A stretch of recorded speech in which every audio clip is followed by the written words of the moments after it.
नमस्कार, मैं संदीप कुमार मुजफ्फरपुर बिहार से। आज जो हमारे भारत में जो एनटीपीसी रेलवे के एग्ज़ाम को लेकर जिस तरीके से आंदोलन छात्रों के द्वारा चलाया जा रहा है, यह बच्चों को मजबूर किया।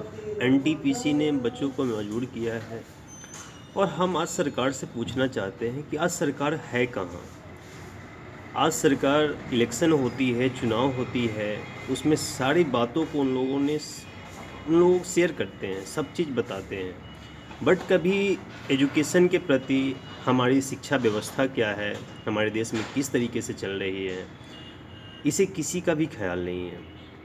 कभी कोई भी नेता हो, या प्राइम मिनिस्टर नरेंद्र मोदी जी हो, या विपक्ष के कोई भी नेता हो, कभी यह खुलकर नहीं कहें कि हम पूरे भारत में हर साल वैकेंसी निकालेंगे। 10,000 आप निकालिए और 10,000 को सिलेक्टेड कीजिए एक साल में। लेकिन ऐसा किसी को परवाह नहीं है कि आज के युवा पीढ़ी का भविष्य क्या होगा, इस पे किसी ने नहीं सोचा है, न सोच रहा है।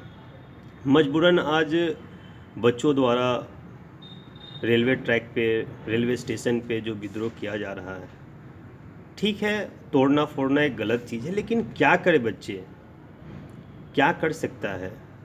इस चीज़ को जिस भारत देश से उम्मीद की जाती है कि इतने साल गुलाम होने के बाद में 75 साल हमें आज़ादी की हो गई, फिर भी आज गरीबी बेरोजगारी से हम जूझ रहे हैं। यहाँ पे जो लीडर है, नेता हैं, उनको अपनी कुर्सी की पड़ी है कि आज हम यहाँ से ना हार जाए, आज हम यहाँ से नहीं जीत पाए। किसी ने बच्चे के भविष्य को लेकर कुछ नहीं सोचा है। हमारी शैक्षणिक जो व्यवस्था जो है, शिक्षा व्यवस्था हो, उतना बेहतर नहीं है। इसका जिम्मेवार पूरी सरकार को हम देते हैं, क्योंकि सरकार द्वारा ही नियुक्त किया गया वैसे कर्मचारी है जो करप्ट कर रहे हैं, जो अच्छे शिक्षा को नहीं दे पाते हैं। तो हम सरकार को भी दोषी देते हैं, क्योंकि अगर वो चाह ले, अगर राजा चाहे, अगर किसी देश का अगर राजा चाहे कि हम इसको संभाल कर सुधार सकते हैं, तो उसके हाथ में सब चीज़ होती है, सत्ता उसके हाथ में, तो क्या नहीं सब कुछ कर सकता है। तो फिर वो अपने कर्मचारियों को क्यों नहीं सुधारता है, वो अपने कर्मचारियों को क्यों नहीं सही करता है। आज हमारे यहाँ शिक्षा की वैसी व्यवस्था नहीं है, और हमारा जो एग्ज़ाम हो रही है उसका कट ऑफ 90+ जा रहा है, 100 में 92, 96। ये कहाँ की है। ये तो इंटेलिजेंस जो बच्चे हैं, जो आईआईटी के बच्चे हैं, उस तरीके के रिजल्ट उम्मीद की जा रही है बिहार बोर्ड के बच्चे से, यूपी बोर्ड मतलब स्टेट बोर्ड के बच्चे से, जिनको शैक्षणिक संस्थान सही से नहीं है, स्कूल सही से नहीं है, यहाँ के टीचर लोग सही नहीं है। सारे टीचर की मैं बात नहीं कर रहा हूँ, उन लोगों की बात कर रहा हूँ जो सिर्फ पैसे के लिए सरकारी नौकरी कर रखे हैं, जो शैक्षणिक संस्थाओं को डुबा कर रखे हैं, वैसे शिक्षकों को मैं बोल रहा हूँ। और इस पर सरकार कार्रवाई नहीं करती है। इसलिए हमें अनुरोध है कि आप कम से कम आज एनटीपीसी बच्चे को जो साथ हुआ है, उस आज हम क्या उम्मीद कर सकते हैं। आज अगर ऐसी स्थिति है तो हम भविष्य के लिए क्या कर सकते हैं। भविष्य में यही सोच रहे हैं कि इससे भी टॉप होगा, इससे भी ज़्यादा हो सकता है, इससे बेहतर तो गुलामी हम समझते हैं। हम आज़ाद होकर भी आज़ाद नहीं हैं, आज़ाद होकर भी हम कुछ नहीं कर सकते हैं। हम आज यहाँ से रोड से निकलते हैं तो पुलिस से हम डरते हैं, भागते हैं उससे। इसकी वजह क्या है, इस चीज़ को सुने आप। और इसका सुधार करने में क्या जाता है, नहीं सुधार तो आप बच्चे से बात तो कर सकते हैं, बच्चे से बात कीजिए।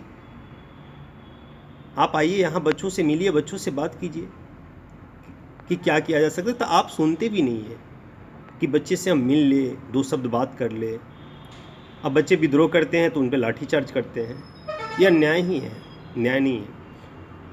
खान सर द्वारा कहा गया है, सारे शिक्षकों द्वारा कहा गया है कि हाँ, अहिंसा जो है, जैसे किसान आंदोलन हुआ था, तो उन लोगों का सबसे बड़ा मिस्टेक था कि उन्होंने रिपब्लिक डे के दिन उन्होंने लाल किला पे झंडा को फहराया था, काला झंडा लगाया था। वहाँ तो वो गलत है, क्योंकि अगर हमारी थोड़ी सी चूक भी सरकार इसका फ़ायदा उठा सकती है, एनटीपीसी बोर्ड फ़ायदा उठा सकती है। इसलिए सभी छात्रों से निवेदन है कि वो सही तरीके से प्रोटेस्ट करें और प्रोटेस्ट जारी रखें, 100% जारी रखें।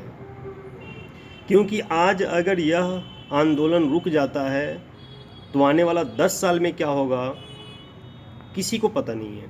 इतना कंपटीशन को टॉप किया जा रहा है, एजुकेशन कुछ नहीं दिया जा रहा है, तो बेरोजगारी और भूखमरी या गरीबी तो चरम पे पहुंच जाएगी। ठीक है, हमारे देश में डिफरेंस मजबूत हुआ है, सब चीज़ हुआ है, पॉलिटी के लिए इतने करोड़ों अरबों खर्च किए जाते हैं, स्मारक बनाए जाते हैं, सब चीज़ करते हैं, उससे हमें किसी चीज़ के लिए तकलीफ़ नहीं है। तकलीफ इस बात की है कि बच्चों के लिए जो कहा जाता है कि चलिए उतने बच्चे एबल नहीं हैं, हम कहते हैं कि उन बच्चों को छोड़ दीजिए आप, जिसमें मेरिट है कम से कम उसे तो आप लीजिए। न मेरिट वाले बच्चे को लेते हैं और जिनके पास नॉलेज नहीं उनको तो लेते ही नहीं है। तो क्या आपसे उम्मीद की जा सकती है? चुनाव और सरकार ये सब चीज़ जो अपने लिए करते हैं, अपनी कुर्सी को लिए करते हैं, राहुल गांधी हो गए, बहुत सारे नेताओं को सुनते हैं, ये कहते हैं कि ऐसे सुधार होना चाहिए, वैसे करना चाहिए, लेकिन कभी भी कोई आगे नहीं आता है। अपनी कुर्सी पड़ी है, अपनी कुर्सी के अलावा किसी को कुछ नहीं है। दुनिया में क्या हो रहा है, नहीं हो रहा है, कुछ नहीं है। यहाँ पे तो कुछ पैसा होगा तो कुछ कर पाएंगे। यहाँ हर जगह पे घूसखोरी चलती है, करप्टेड हो चुका है पूरा सिस्टम। इसका दोषी कौन है? सरकार है। सरकार में इतना पावर है, उसमें सत्ता है, वो सब चीज़ कर सकता है, क्यों नहीं करती है वो? कहना तो बहुत कुछ है, लेकिन बस इस बात को लेकर, एनटीपीसी रिजल्ट को लेकर मैंने इस चीज़ को कहा कि आने वाला भविष्य में कुछ नहीं दिखता है, भविष्य किसी को नहीं दिखता है। इतना स्ट्रगल करने के बावजूद भी इतना अगर टफ लिया जाएगा, इतने गलत तरीके से रिजल्ट तैयार किया जाएगा, तो गलत तो है ही। हम पूरे भारत के स्टूडेंट से हम अनुरोध कर रहे हैं कि वो प्रोटेस्ट जारी रखें जब तक हमारी मांगें पूरी नहीं हो। ये एनटीपीसी को लेकर नहीं, चलिए एनटीपीसी सही है, लेकिन हमें सरकार यह कहे कि नहीं, हर साल हम कुछ ही वैकेंसी देंगे, उसका रिजल्ट हर साल क्लियर करेंगे, तब जाकर प्रोटेस्ट रुके। धन्यवाद।